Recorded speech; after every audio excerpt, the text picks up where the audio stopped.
Welcome to this edition of Backstage Pass with Leah Chang. I'm your host, Leah Chang. Today, I'm at MoMA PS1 to see glass sculptures by Arlan Huang. MoMA PS1 is presenting Greater New York 2026, the 6th edition of the museum's signature survey of artists living and working in the New York City area, featuring 53 artists and collectives, and is on view through August 17th. Painter and glass sculptor Arlan Huang was born in Bangor, Maine in 1948, raised in San Francisco, and currently resides in New York City. His work is characterized by its play with translucency and opacity, darting between a wide variety of mediums, including acrylic paint, glass, and multimedia installations. His abstractions are informed by the conflation of recent and collective memory, as well as everyday life. For example, his freehanded paintings reference his mother's cheongsams and grapes harvested at only certain times of the year in Japan. Taken together, his work probes the possibility of Asian Americanness, or the feeling of belonging amidst feelings of placelessness. He was involved with Basement Workshop, where he was the co-coordinator of Yellow Pearl, a collection of art, music, and writing by young Asian Americans. Huang was also one of the founding members of Godzilla, Asian American Art Network, and as an active member, Huang has been a key player in broadening opportunities for Asian Americans in the arts and Asian American activism more broadly. His murals have dotted various public spaces in New York, and he has placed permanent installations in New York and San Francisco. His work has been shown at the Museum of Modern Art, Brooklyn Museum of Art, Trestle Gallery, Walter Randall Gallery, Bowery Poetry Club, Exit Art, Art in General, Flat File Slash in Japan. In 2014, Huang received the Joan Mitchell Creating a Living Legacy Award.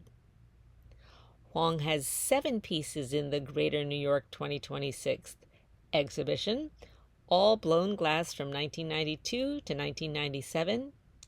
3 fugitive collectibles were made for a New World Order 3, the Curio Shop, in 1993. MoMA PS1 is located at 2225 Jackson Avenue in Queens, New York.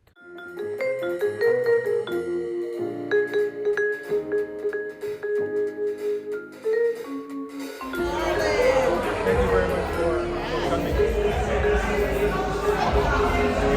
Only 3 tickets I did get.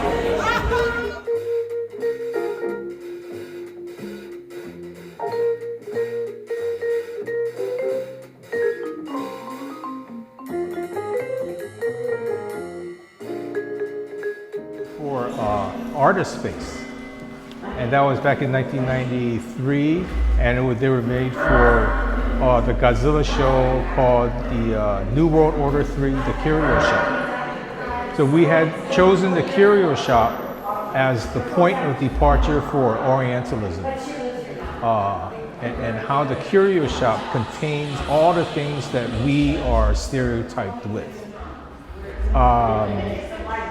So we were thinking about, all these curios that have defined us.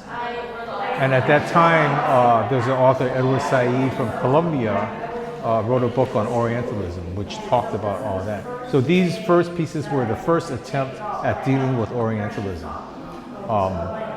And the idea of them being in jars was also part of, when I went to Rome, you see all these reliquaries and all these things that are things of Christ. It's crazy, you know? You got this huge jar in silver, and they got this little finger in there, and it says the baby finger of John the Baptist, you know? All of these little... Yeah, so then the ideas of reliquaries came about. And you had never thought of that before? No. But I want the pieces to be as exotic as possible to fulfill that stereotype of being exotic, of being oriental, and to a point where it is so fascinating and repugnant that you cannot take your eyes off of it. And that's how the hand came about, along with that other story. Let's go see it. Oh. Don't worry about these guys.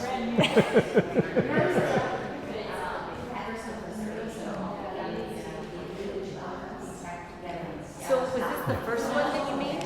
This was the first one.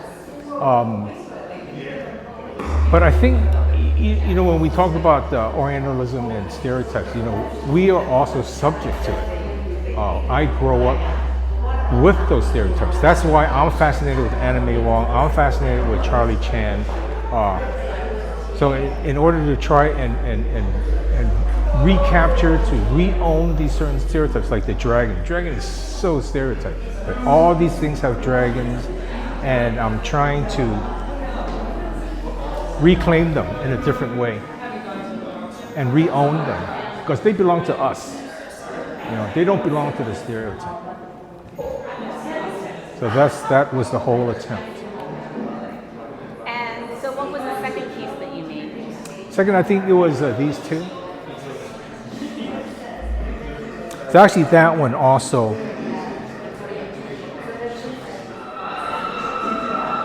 So of course, one of the biggest stereotypes that we have to contend with is the Asian female body as object. And I'm guilty of that too, because I live in America. I'm also subject to that stereotype. So when I look at Asian women, I mean, the stereotypes that I see on TV all come about. Anime Wong and Susie Wong and all that stuff. But at the same time, there's this dichotomy where my mother, my grandmother were community leaders. They contributed so much to Chinatown. So at some point, I have to reckon with what the woman in my family did and the women that I fantasize from my environment. So the whole thing with the kimonos and the red kimonos is part of me trying to deal with you woman. Sexuality. Yes, yeah.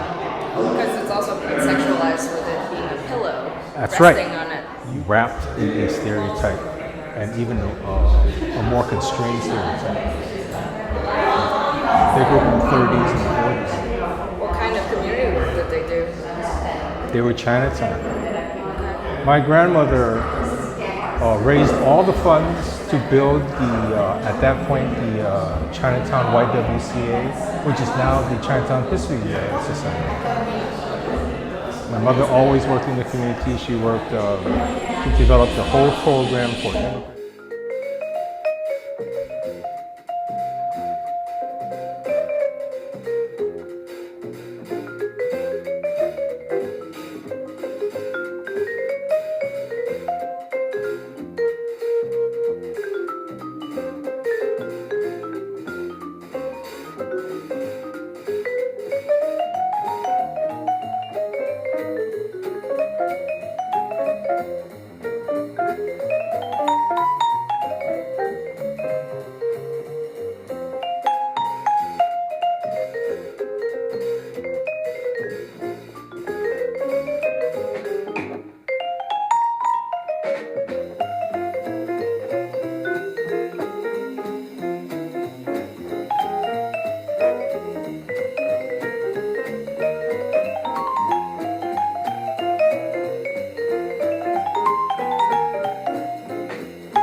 Thank you for joining me for this edition of Backstage Pass with Leah Chang. Until next time.